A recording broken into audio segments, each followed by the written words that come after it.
এটা বাতৰি প্ৰচাৰ হৈছিল যে ৰাজ্যিক কৰ্কট প্ৰতিষ্ঠানত অভাৱনীয়ভাৱে ৰোগীৰ মাচুল বৃদ্ধি হোৱা বুলি আমি যেতিয়া গোটেই বিষয়টো পৰীক্ষা কৰোঁ তাত এটাই কথা আমি বুজি পাওঁ যে 10,000 টকা তেওঁলোকে ৰোগীৰ পৰা আগধন লবৰ কাৰণে এটা নিৰ্দেশ দিছিলে আৰু সেই নিৰ্দেশটো যোৱাকালি ৰাতিয়ে মই বাতিল কৰিবৰ বাবে তেওঁলোকক নিৰ্দেশ দিছোঁ আৰু তেওঁলোকে এইটো বাতিল কৰিছে বাকি বাতৰি কাকত বা সংবাদ মাধ্যমৰ এটা কনফিউজন আছিলে যিখিনি মাচুল বৃদ্ধি কৰা হৈছিলে এই মাচুল বৃদ্ধি অকল কাৰ্ডৰ পেচেণ্টৰ ওপৰতহে কৰা হৈছে তাৰ মানে যাৰ আয়ুষ্মান অসম কাৰ্ড আছে আয়ুষ্মান ভাৰত কাৰ্ড আছে মেডিক্লেইম আছে ইন্স্যুৰেন্স আছে বা কৰ্পোৰেট সেক্টৰৰ পেচেণ্ট আছে তেওঁলোকৰ কাৰণেহে বৃদ্ধি হৈছে সাধাৰণ মানুহৰ কাৰণে এই নন কাৰ্ড হোল্ডাৰ সাধাৰণ মানুহৰ কাৰণে কোনো মাচুল বৃদ্ধি হোৱা নাই আৰু সেইবাবে এই ক্ষেত্ৰত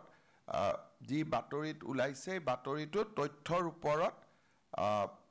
সন্নিবিষ্ট নহয় কাৰণ আমাৰ কৰ্কট প্ৰতিষ্ঠানত 98% পেচেণ্ট 98% পেচেণ্ট কাৰ্ড লৈ হাতত যায় গতিকে তেওঁলোকে কোনো মাচুল দিব নালাগে তেওঁলোকে বিনা পইচাত সোমাই বিনা পইচাত ওলাই যায় এই যি মাচুল লোৱা নোলোৱা এইটো ক্যান্সাৰ ইনষ্টিটিউট আৰু অসম চৰকাৰৰ মাজত যদি দাম বৃদ্ধি কৰিছে অসম চৰকাৰে দিব লাগিব যদি দাম বৃদ্ধি কৰিছে তাক ভাৰত চৰকাৰে দিব লাগিব যদি দাম বৃদ্ধি কৰিছে তাক ইন্স্যুৰেন্স কোম্পানীয়ে দিব লাগিব যদি দাম বৃদ্ধি কৰিছে তাক ONGC অইল ইণ্ডিয়াৰ দৰে কৰ্পোৰেটে দিব লাগিব কিন্তু যাৰ কাৰ্ড নাই সাধাৰণ পেচেণ্ট যাৰ কাৰ্ডো নাই একো নাই বা খালি মাত্ৰ OPDত আহিছে তেওঁলোকে আগৰ দৰে যি পঞ্জীয়ন মাচুল 100 টকা 100 টকাই দিব জেনেৰেল বিছনা 200 টকা আছিল 200 টকাই দিব ICUত 1500 টকা আছিল 1500 টকাই দিব কেবিন হলে 3000 আছিল 3000 এ দিব চেয়াৰ কেবিন 2000 আছিল 2000 এ দিব তাৰ মানে আপোনাৰ মোৰ লগত যদি কাৰ্ড নাই যেনেকুৱা সাংবাদিক এজনৰ হাতত কোনো কাৰ্ড নাই তেওঁ গলে পুৰণা ৰেটটোৱে পাব কিন্তু যদি মানুহজন দুখীয়া হ'ব পাৰে কিন্তু কাৰ্ডখন লৈ গৈছে তেতিয়া কাৰ্ডত আমি এই দামটো বেছি কৈ লম কাৰণ ভাৰত চৰকাৰৰ পৰা আমি টকাখিনি উভতাই পাম সো ভাৰত চৰকাৰে যেহেতু আমাক টকাটো দিব বঢ়ালেও গতিকে আমি ভাৰত চৰকাৰৰ পৰা টকাটো লোৱাটো কাৰো আপত্তি থাকিব নালাগে ইন্স্যুৰেন্স কোম্পানীয়ে টকাটো আমাক দিব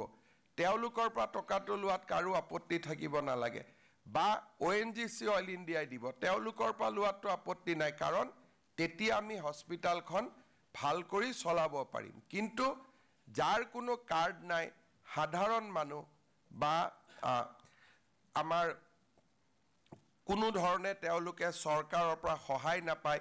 তেওঁলোকৰ কাৰণে দাম আগৰ দৰে থাকিব গতিকে মই ভাবো যে 10,000 টকাটোক বাদ দি